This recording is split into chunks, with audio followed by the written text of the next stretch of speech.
Hey guys, we're still multiplying binomials this week. Yay, I know you're so excited. I just wanted to get you to practice a little bit more just because this is such a skill that you will need not only as freshmen, but for many years to come in your high school career. So we're still going to multiply binomials, but we're looking at a few special cases. So let's go ahead and start with this first IXL example.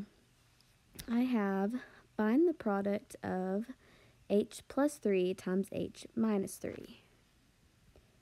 So just like last week, you can choose to use the distributive property or the box method. I will continue to show you both ways, and then you just pick which way you like best. If you don't want to watch this video of me showing both of the methods, just fast forward to go into the next question, and then you can use your method. Alright, let's go ahead and get started with the distributive property. So I need to multiply this first term by each term in the second parentheses. So I'm distributing h out to each term in the second parenthesis. So the very first thing I would do is multiply h times h, which would give me h squared, and then h times negative 3 would give me negative 3h, and then I need to move to the second term, this 3. So now I need to distribute out the 3 to each term in the second parentheses. So now I have 3 times h, which would be 3h, and 3 times negative 3, which is negative 9. My last step would be to simplify my answer or combine my like terms.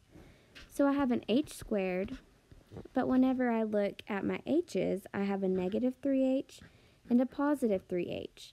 And we know that negative 3 plus positive 3 is 0, so your h's are eliminated, and you would just be left with h squared minus 9. So now let's do the box method for anybody who likes that one over distributive property. I'm going to take the h plus 3 and put it along the length, and h minus 3 and put it along the width. And then we're just going to multiply just like what we did with the distributive property. H times h would give me h squared. H times negative 3 would give me negative 3h. 3 times h is 3h. And 3 times negative 3 is negative 9. So I have an h squared. Whenever I combine or add my middle terms, negative 3 plus positive 3 is 0, so my h's are eliminated, and I still have a minus 9. Alright, so what's neat about these problems is anytime your factors, or like your terms in your parentheses, have the same numbers, but the only thing that's different, let me circle it, is an addition and a subtraction sign, you're going to get what's called a difference of squares. We're actually going to talk more about this later on when we start factoring, but all you need to know right now is that your middle term is going to be eliminated. So let's look at another example like this. So once again, when I take a look at this equation, I see that I have a 2b minus 4 times a 2b plus 4. So the only difference between these parentheses is a minus sign and a plus sign. So that tells me that I'm going to get another difference of squares, which means that my middle term is going to be eliminated. So let's go ahead and distribute this out and see what we get. So I'm going to start with the 2b, and I'm going to distribute it to each term in the second parenthesis. So 2b times 2b would be 4b squared. 2b times 4 is 8b. Then move to the negative 4 and distribute it out to each term in the second parenthesis. So negative 4 times 2b is negative 8b. And then negative 4 times positive 4 is negative 16. So whenever I combine my like terms, I have a 4b squared. 8b minus 8b is 0. So my middle term is eliminated, and I would just be left with 4b squared minus 16. Okay, for those who like the box method, let me do that. So 2b minus 4 times 2b plus 4. 2b times 2b is 4b squared. 2b times 4 is 8b.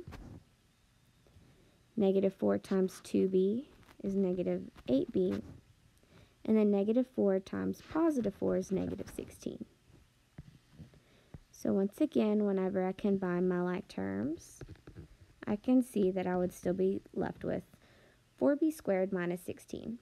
So once again, because this is a difference of squares, I end up getting a product where each of these numbers are perfect square numbers, and the middle term is completely eliminated. So this problem looks a little bit different than ones you've seen before. We need to find the square. So what we have here is 3a plus 4 raised to the second power. Well, if I raise something to the second power, it really means that I'm just multiplying that by itself 2 times. So I'm multiplying 3a plus 4 times itself 2 times. So I really have two 3a plus 4s. Okay? Always, always, always, whenever you see this as a square, you need to start thinking, oh, that's really 2 of them. So I need to multiply it out. Okay? One of the biggest mistakes I see, and I'm going to write it in red because this is wrong, sometimes kids try to just square each of these terms. So they would try to just square the 3a and they'd get 9a squared, and then they try to square the 4 and they'd get 16. This is wrong. You cannot just distribute out a square. You actually have to multiply 3a plus 4 times 3a plus 4. So let's go ahead and do that. Alright, so 3a times 3a would give me 9a squared. And then I would multiply 3a times 4, which would give me 12a. And then I'm going to move to the middle terms. 4 times 3a would be 12a. And then the last terms, 4 times 4 is 16. So if I simplify, I would have 9a squared. 12a plus 12a is 24a. And then I have plus 16 at the end. So the product to this would be 9a squared plus 24a plus 16. Okay, if you like the box method, here you go. 3a plus 4 times 3a plus 4. 3a times 3a is 9a squared. 3a times 4 is 12a.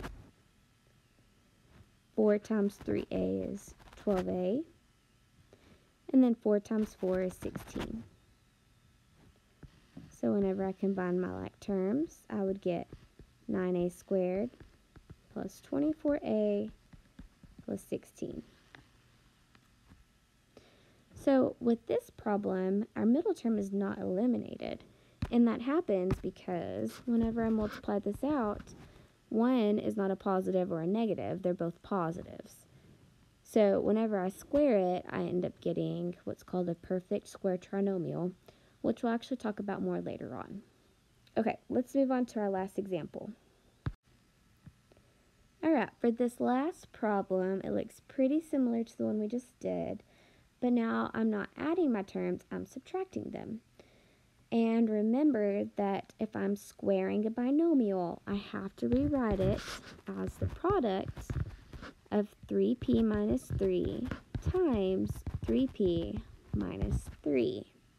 Because I'm raising it to the second power, that means I'm multiplying it by itself 2 times. So let's start using the distributive property. First, I will multiply 3p times 3p, and that would give me 9p squared. Then 3p times negative 3 is negative 9p. Then moving on to my next term, negative 3 times positive 3p would be negative 9p. And then my last terms, negative 3 times negative 3 is positive 9. You have to be very careful with your signs here when you're multiplying positives or negatives, because it can throw your entire answer off if you miss one of those signs. So now let's go ahead and simplify it. Ooh, there's a lot of 9s here. So I have 9p squared, and then I need to combine my p's. So negative 9 minus 9 is negative 18p, and then I would have plus 9 at the end. So my product would be 9p squared minus 18p plus 9. Your passcode is SpongeBob SquarePants. Moving on to the box method, I would have 3p minus 3 times 3p minus 3. 3p times 3p is 9p squared. 3p times negative 3 would give me negative 9p. Negative 3 times 3p, again, would give me negative 9p. And then negative 3 times negative 3 would give me a positive 9. Who's tired of seeing 3p and 9? Me. Just kidding. All right, we're almost done. So 9p squared, negative 9p minus 9p is negative 18p, and then plus 9. So here again we get what's called a perfect square trinomial, and we will be talking about these later on, especially when we get into factoring. I hope you guys have a great week, and if you have any questions, let me know.